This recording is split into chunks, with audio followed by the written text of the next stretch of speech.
Baie dankie Jean. Ja, soos beloof, Anna Grechishkina. Sy is nogal 'n redelike bekende Oekraïense burger en was al voorheen in Namibië, maar ons sal 'n bietjie later daaroor gesels. Anna, good morning and welcome to Kosmos 94.1. Good morning, Yanna, and thank you very much for inviting. We are very glad to have you here, even though these are not the ideal circumstances that I would have liked to have interviewed you on air. So, yeah, that's true. Yes. Thank you for the platform to express myself and to talk about my feelings. Yes. Yeah, that's important in this situation. I think the first thing and I think that's what everybody wants to know. What is a person's reaction? I can't even begin to tell you that I understand how you feel, because that's nonsense. I have no idea how you must feel. How do you feel when you wake up in the morning at 5 a.m. and you hear that your country is under attack and you've got family and loved ones there? Well, actually, a few days ago, I woke up with this message. I received a message of my best friend, the lady. She lives in Kiev, and and there was a short message: "We're being bombed." I almost fell off my bed. Oh my goodness. That was just terrible. And I cannot even imagine how those people feel. Being in Ukraine. I'm Ukrainian, but here I'm very safe. Yeah. But just knowing that my family members and my friends are there, in the cities, or my friends with the babies trying to escape from Ukraine, and they're stuck at the border, basically, like 100 kilometers away, and they cannot even get there because there are not enough public transport, no trains, no cars, no nothing, and they are being bombed. They sleep either underground or in the bathrooms just to keep themselves more or less safe. But you're not safe, And honestly, I'm really panicking, and yeah, it's difficult to say, really. It's difficult to express myself without even tears on my eyes. Yes. But I have tears always, and I'm always in touch with my family. Luckily, still there is a connection, but again, it can be cut anytime. So, well, yeah, I can talk about it long, but I just want to say that it's great to hear support from people, and I receive a lot of good messages from my friends, from my followers all around the world. And actually, it's comforting to know and to see that the world is trying their best to help.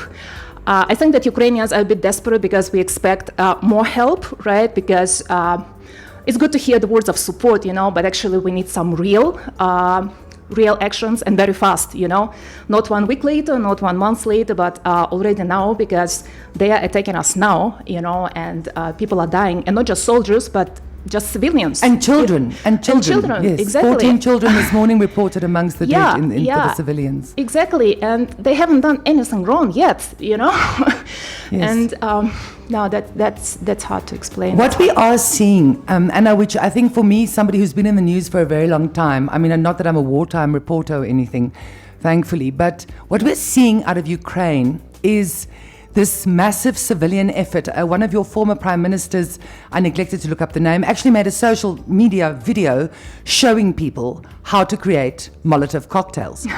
and we're seeing this footage of people collecting bottles and fuel and polystyrene and cloth, and then the food, and people fleeing with their dogs, and the pets being helped, a woman with her rabbit and her budgies this morning on the news as well.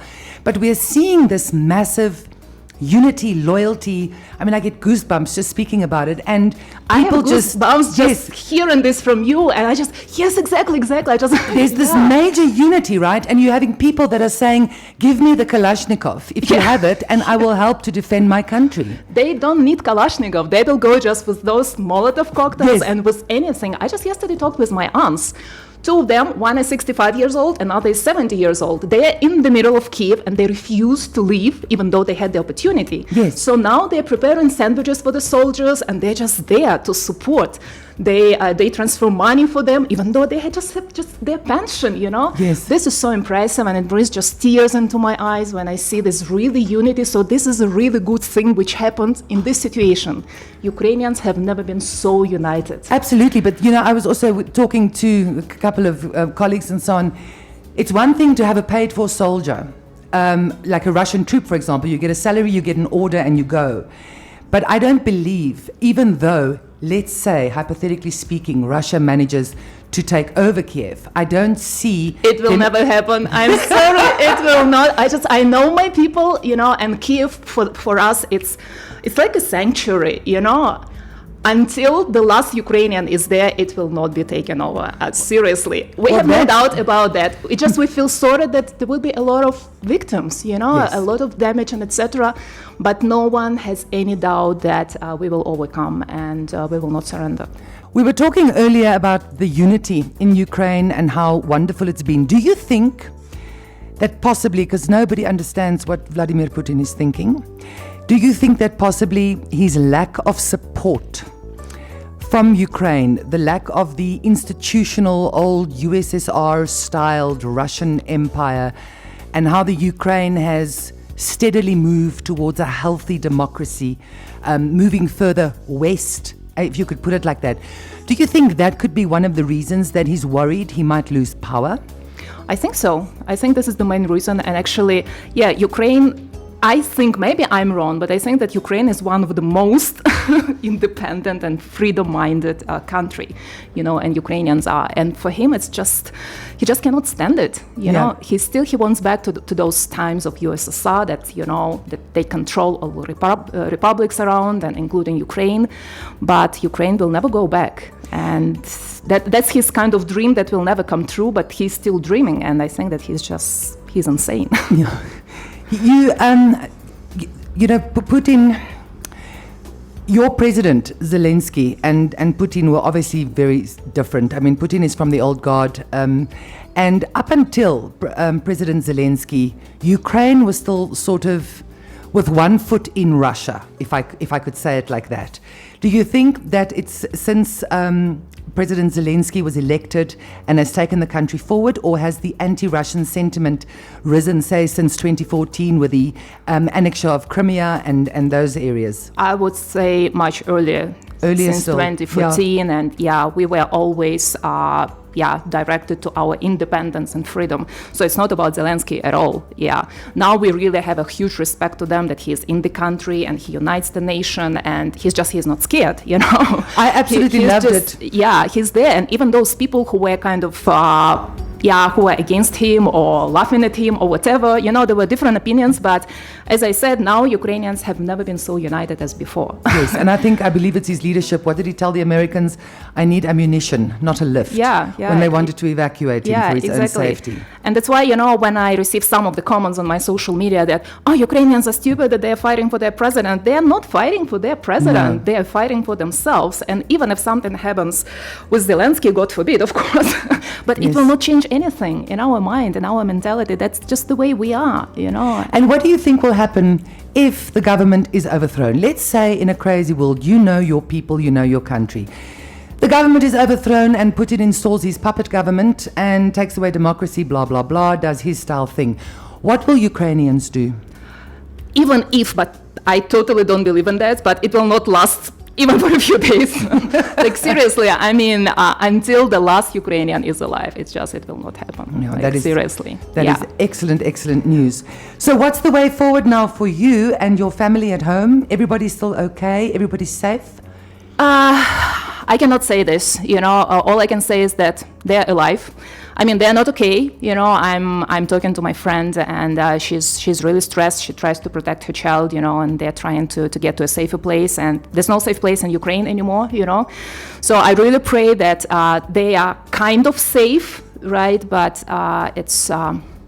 it's not the situation where you can say that you're okay or you're fine or you're safe. Yes, because you don't know what's going to happen. No. The situation is evolving all the time. Yeah, exactly. And some of the people, they already lost their relatives, their children, So, I mean, until you're alive, you are okay, I suppose. But is it enough to be okay or not? So, I really appreciate those questions and comments from my friends. Are you okay? Is your family okay? I mean, it's hard to answer this at the moment. Yes. They are not okay, but they are fighting and they have the positive attitude that it will finish soon. So, let's just hope for that. Let's pray for that. We spoke about Ukraine, the unity, the brave hearts of your countrymen.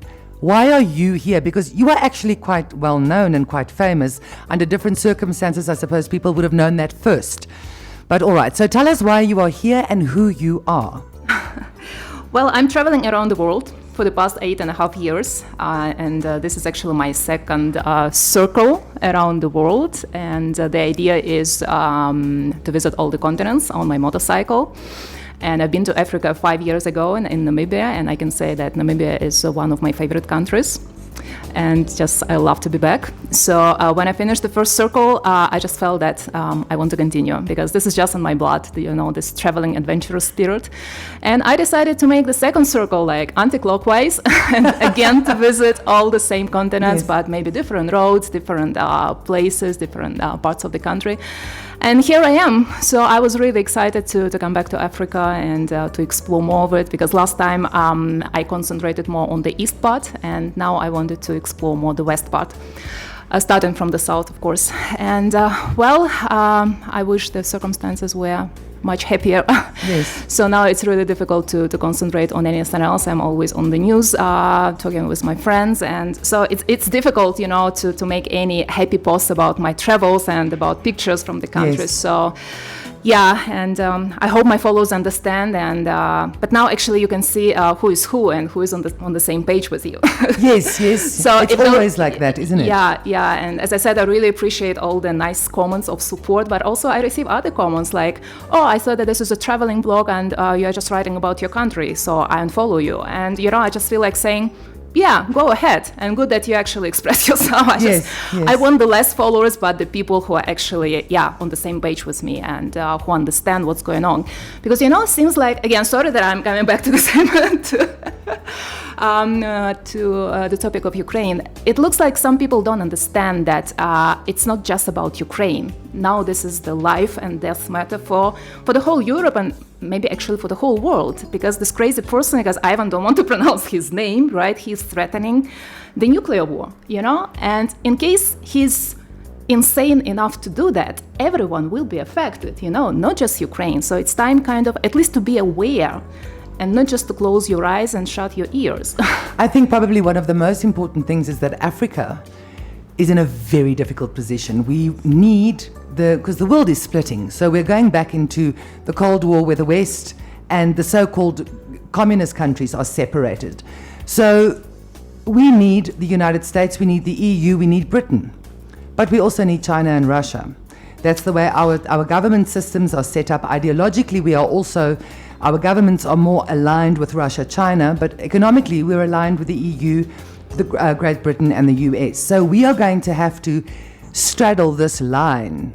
We are not in a position to take a side, and of course neither are we in a position to provide any kind of assistance to your country or to Russia, whichever way. So I think our government at this point is just asking for peace. They just don't want a war.